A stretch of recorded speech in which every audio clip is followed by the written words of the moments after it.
Hi guys, welcome back to another session. मैं आबा भनोट लेकर आई हूँ आपके लिए करंट अफेयर्स का एपिसोड नंबर 855। आज की तारीख है 30 नवंबर 2020।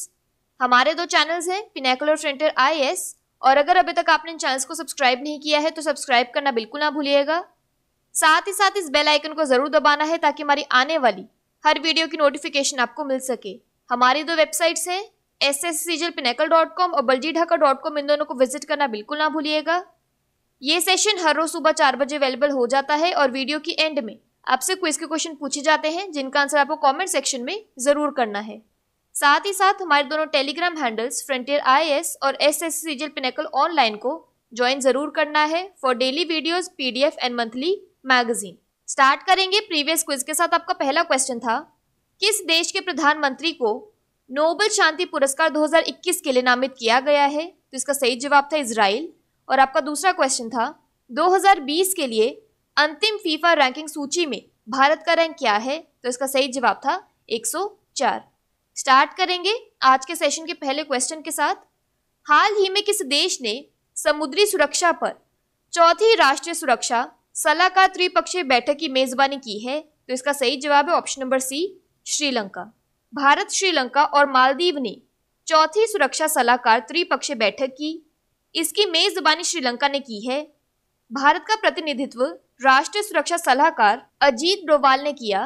इन देशों ने समुद्री सुरक्षा सहयोग पर चर्चा की। भारत, मालदीव और श्रीलंका आतंकवाद, मादक पदार्थों की तस्करी और मनी लॉन्ड्रिंग जैसे आम खतरों से निपटने के लिए खुफिया साझेदारी को बढ़ाने पर सहमत हुए। इस बैठक से तीनों देशों ने 6 साल के अंतराल के बाद अपनी समुद्री सुरक्षा सहयोग वार्ता को पुनर्जीवित किया है। अंतिम बैठक 2014 में दिल्ली में आयोजित की गई थी। भारतीय NSA अजीत डोभाल, मालदीव के रक्षा मंत्री मरिया दीदी और श्रीलंका के रक्षा सचिव कमल गुनारत्ने बैठक में शामिल हुए। बात करें श्रीलंका की तो इसकी कैपिटल है श्री जयवर्धनेपुरे कोटा और करेंसी है श्रीलंकन रूपी। अगला प्रश्न है, कौन सी दवा कंपनी भारत में रूस के स्पुतनिक V कोविड वैक्सीन की 100 मिलियन खुराक का उत्पादन करेगी? तो इसका सही जवाब है ऑप्शन नंबर बी, हेटेरो। रूस के संप्रभु धन कोष, रशिया सॉवरेन वेल्थ फंड और भारतीय दवा कंपनी हेटेरो ने स्पुतनिक V वैक्सीन के भारत में 100 मिलियन खुराक का उत्पादन करने पर सहमति व्यक्त की है। रूस की वैक्सीन 95% कारगर पाई गई है और इसके एक खुराक की कीमत $10 लगभग ₹750 होगी। इसे रखने के लिए अत्यधिक ठंडे कोल्ड स्टोरेज की भी जरूरत नहीं होगी। वैक्सीन का समर्थन और वैश्विक स्तर पर मार्केटिंग कर रहे हेटेरो और रूसी प्रत्यक्ष निवेश कोष RDIF ने 2021 की शुरुआत में भारत में स्पुतनिक V का उत्पादन शुरू करने की योजना बनाई है। अगला प्रश्न है, लघु फिल्म श्रेणी में 93वें ऑस्कर में किस भारतीय लघु फिल्म को भारत की आधिकारिक प्रविष्टि के रूप में चुना गया है? तो इसका सही जवाब है ऑप्शन नंबर डी, शेमलेस।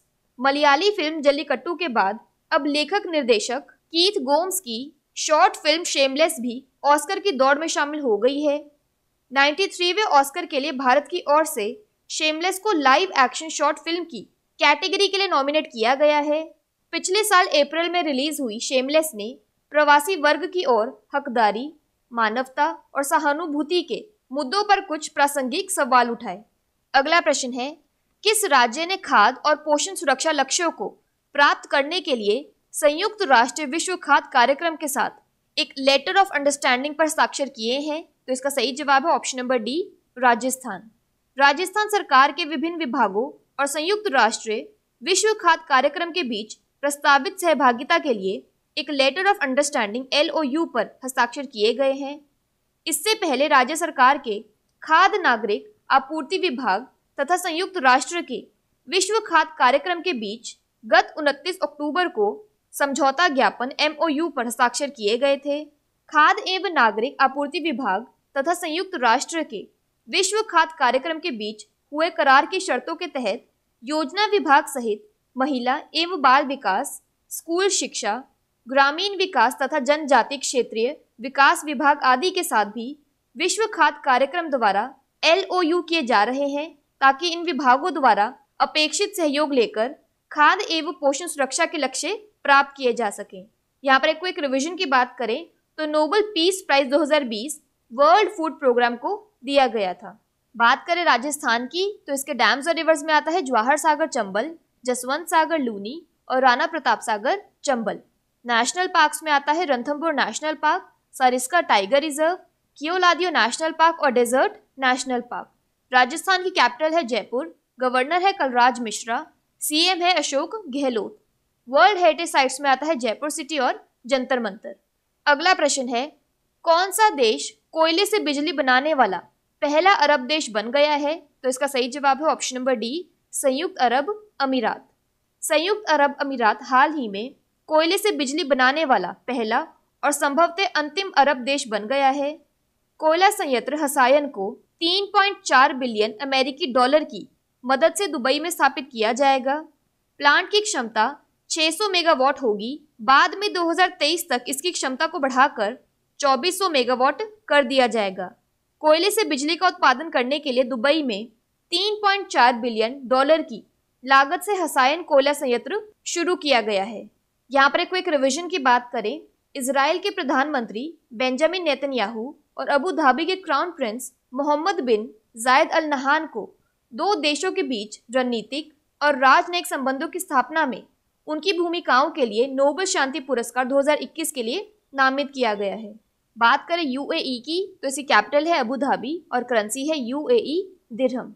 अगला प्रश्न है, केंद्रीय पर्यावरण मंत्रालय ने हाल ही में किस राज्य में सौंग डैम पेयजल परियोजना के निर्माण को मंजूरी दी है? तो इसका सही जवाब है ऑप्शन नंबर डी, उत्तराखंड। केंद्रीय पर्यावरण मंत्रालय ने हाल ही में देहरादून में 1100 करोड़ रुपए के डैम पेयजल परियोजना के निर्माण को मंजूरी दी है। यह हमारे सरकार की सबसे महत्वपूर्ण परियोजनाओं में से एक है।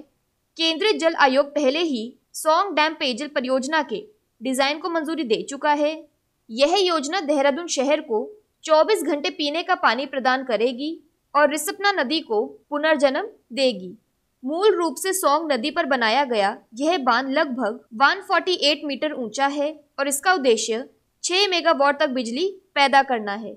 यहाँ पर एक क्विक रिवीजन की बात करें तो भारत का पहला मॉस गार्डन किस राज्य में विकसित किया गया है? तो इसका सही जवाब है उत्तराखंड। बात करें उत्तराखंड की तो इसके डैम्स और रिवर्स में आता है लखवर डैम यमुना, टेहरी डैम भागीरथी और Ramganga dam Ramganga. National parks में आता है Nanda Devi national park, Jim Corbett national park, Gangotri national park और गोविंद नेशनल पार्क। उत्तराखंड की कैपिटल है देहरादून और गैरसैंण।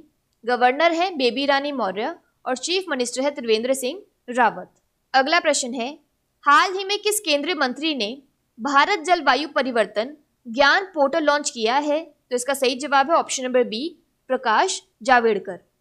केंद्रीय पर्यावरण, वन और जलवायु परिवर्तन मंत्री प्रकाश जावड़ेकर ने एक वर्चुअल कार्यक्रम के जरिए भारत जलवायु परिवर्तन ज्ञान पोर्टल लॉन्च किया।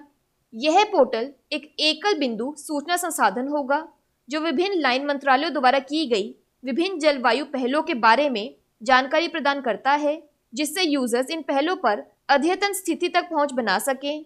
ज्ञान पोर्टल जलवायु परिवर्तन के मुद्दों को दूर करने के लिए राष्ट्रीय और अंतर्राष्ट्रीय दोनों स्तरों पर सरकार द्वारा उठाए जा रहे सभी प्रमुख कदमों के बारे में नागरिकों के बीच ज्ञान का प्रसार करने में मदद करेगा।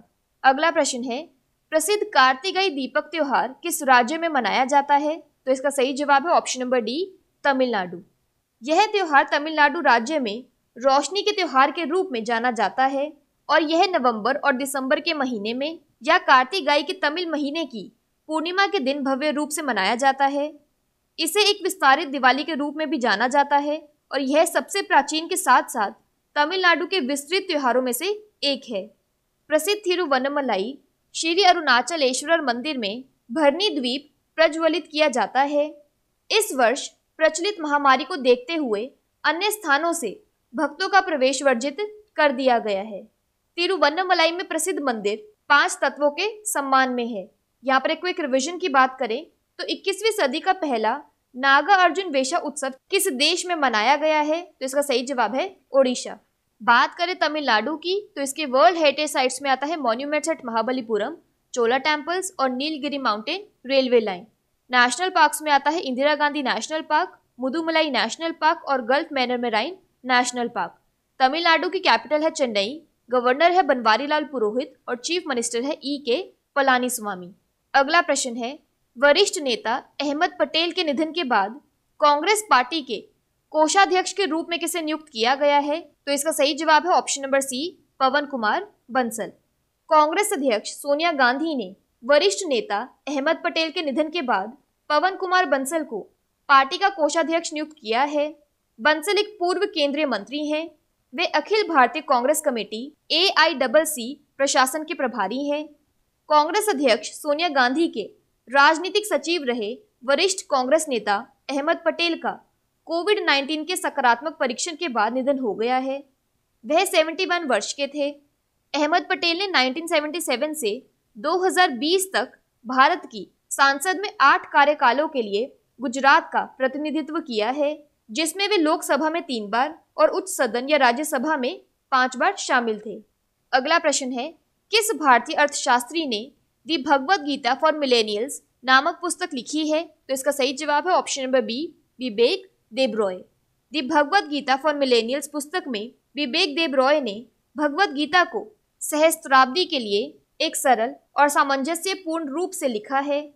1981 और 1996 के बीच जिसका जन्म हुआ हो उसे सहस्त्राब्दी माना जाता है। विवेक देबरॉय एक प्रसिद्ध अर्थशास्त्री, विद्वान और अनुवादक हैं। उन्होंने अर्थशास्त्र पर व्यापक रूप से पुस्तकों, पत्रों और लेखों को प्रकाशित किया है। एक अनुवादक के रूप में उन्होंने विभिन्न प्राचीन भारतीय ग्रंथों का अंग्रेजी में अनुवाद किया है और उन्हें महाभारत के 10 खंडों के शानदार प्रतिपादन के लिए जाना जाता है। यहाँ पर एक क्विक रिवीजन की बात करें तो PM मोदी ने हाल ही में श्री गुरु नानक देव जी के जीवन पर कृपाल सिंह जी द्वारा लिखित किताब जारी की है। बात कर लेते हैं आज के सेशन के एक क्विक समरी की। तो 4th NSA trilateral meeting Sri Lanka host करेगा। रशिया की Sputnik V covid vaccine in India Hetero बनाएगा। ऑस्कर शॉर्ट फिल्म कैटेगरी में इंडिया की ऑफिशियल एंट्री है Shameless. UN world food programme के लिए राजस्थान के साथ लेटर ऑफ अंडरस्टैंडिंग साइन किया गया है। फर्स्ट अरब कंट्री जो कोल से इलेक्ट्रिसिटी प्रोड्यूस करेगा UAE। Song dam drinking water project Uttarakhand में शुरू किया गया है। India climate change knowledge portal Prakash Javadekar ने लॉन्च किया है। कार्तिकाई दीपम फेस्टिवल तमिलनाडु में मनाया जाता है। कांग्रेस पार्टी के नए ट्रेजरर बने हैं पवन कुमार बंसल। और the Bhagavad Gita for millennials book Vivek Debroy ने लिखी है। बात कर लेते हैं आज के सेशन के क्विज फॉर द डे की। आपका पहला क्वेश्चन है, प्रसिद्ध कार्तिकाई दीपम त्योहार किस राज्य में मनाया जाता है? और आपका दूसरा क्वेश्चन है, किस देश ने समुद्री सुरक्षा पर चौथी राष्ट्रीय सुरक्षा सलाहकार त्रिपक्षीय बैठक की मेजबानी की है? और अगर अभी तक आपने हमारे चैनल को सब्सक्राइब नहीं किया है तो सब्सक्राइब करना बिल्कुल ना भूलिएगा। साथ ही साथ इस बेल आइकन को जरूर दबाना है ताकि हमारी आने वाली हर वीडियो की नोटिफिकेशन आपको मिल सके। हमारी दोनों वेबसाइट्स sscglpinnacle.com और baljitdhaka.com को विजिट करना बिल्कुल ना भूलिएगा। साथ ही साथ हमारे दोनों टेलीग्राम हैंडल्स को ज्वाइन जरूर करना है। Thank you so much.